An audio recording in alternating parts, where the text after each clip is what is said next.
मान लीजिए हम लोगों को है रेखाखंड को समद्विभाजित करना। मान लीजिए एक रेखाखंड है जिसकी लंबाई 8 सेंटीमीटर। 8 सेंटीमीटर एक रेखाखंड है, उसको हमको समद्विभाजित करना है। सर्वप्रथम क्या करेंगे, हम लोग स्केल की मदद से 8 सेंटीमीटर लंबी एक रेखाखंड खींच लेंगे। देखिए 8 सेंटीमीटर खींच दिए। मान लेते हैं ये रेखाखंड, एक बिंदु का नाम बी है और एक सी है और ये 8 सेंटीमीटर का है।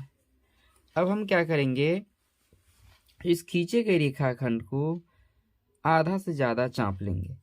जैसे देखिए इस रेखाखंड BC की लंबाई 8 सेंटीमीटर है, तो हम अनुमानतः आधा से ज़्यादा चाप लेकर के क्या करेंगे, बिंदु B पर रखेंगे प्रकाल की सुई को और एक कट ऊपर की तरफ और फिर दूसरा एक कट नीचे की तरफ लगाएंगे B से।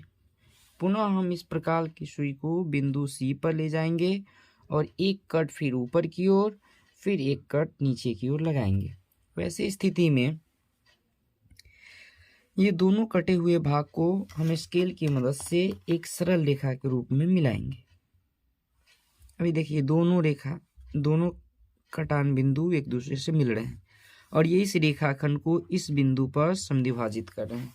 अर्थात मेरा ये जो बिंदु O है वह समद्विभाजक बिंदु हुआ। कहने का तात्पर्य यह है कि हमने 8 सेंटीमीटर लंबी एक रेखाखंड को जब समद्विभाजित किया तो वैसे स्थिति में इसका मध्य बिंदु कहाँ पर आया, 4 पे, अर्थात 8 का मध्य बिंदु 4 हो गया। उसी प्रकार से अगर हम देखें दूसरा एग्जाम्पल, जैसे मान लीजिए 10 सेंटीमीटर लंबी कोई रेखाखंड है, तो 10 सेंटीमीटर लंबी रेखाखंड के लिए भी उसी प्रकार से हम स्केल की मदद से 10 सेंटीमीटर लंबी एक रेखाखंड खींच लेंगे। 10 सेंटीमीटर हो गया मेरा। अब क्या करेंगे, इसका भी नाम दे देंगे। मान लीजिए इसका नाम हो गया P, इसका नाम हो गया Q। इसकी टोटल लंबाई 10 सेंटीमीटर है।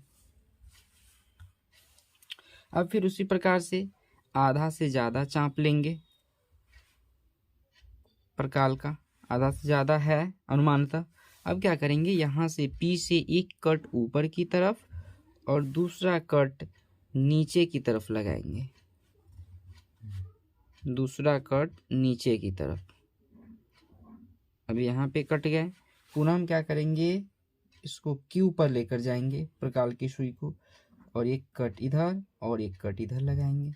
वैसे स्थिति में दोनों जिस बिंदु पर कटेंगे वहाँ से हम इसको क्या करेंगे, आपस में एक सरल रेखा के रूप में मिलाएंगे। तो ऐसी स्थिति में दोनों इस भाग पर मिलेगा।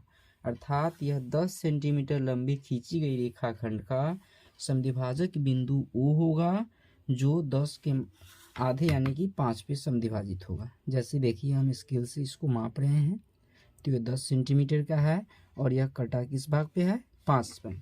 यानी कि इस तरह से हम एक रेखाखंड को समद्विभाजित करते हैं। हमेशा याद रखना है कि जितना लंबी रेखाखंड खींचा जाए उस रेखाखंड के आधा से ज़्यादा इस प्रकार का चाप लेना है और एक बिंदु से ऊपर और नीचे, एक बिंदु से ऊपर या ऊपर और नीचे, फिर दूसरे बिंदु से ही उस पे ऊपर और नीचे काट लेना है। काटने के बाद दोनों को मिलाना है। मिलाने के बाद जिस खींचे गए रेखाखंड के जिस भाग पर दोनों रेखाएं ये और ये मिल रही होंगी वही पॉइंट मेरा क्या हो जाएगा, समद्विभाजक बिंदु होगा। धन्यवाद। फिर मिलते हैं हम लोग अगले क्लास में।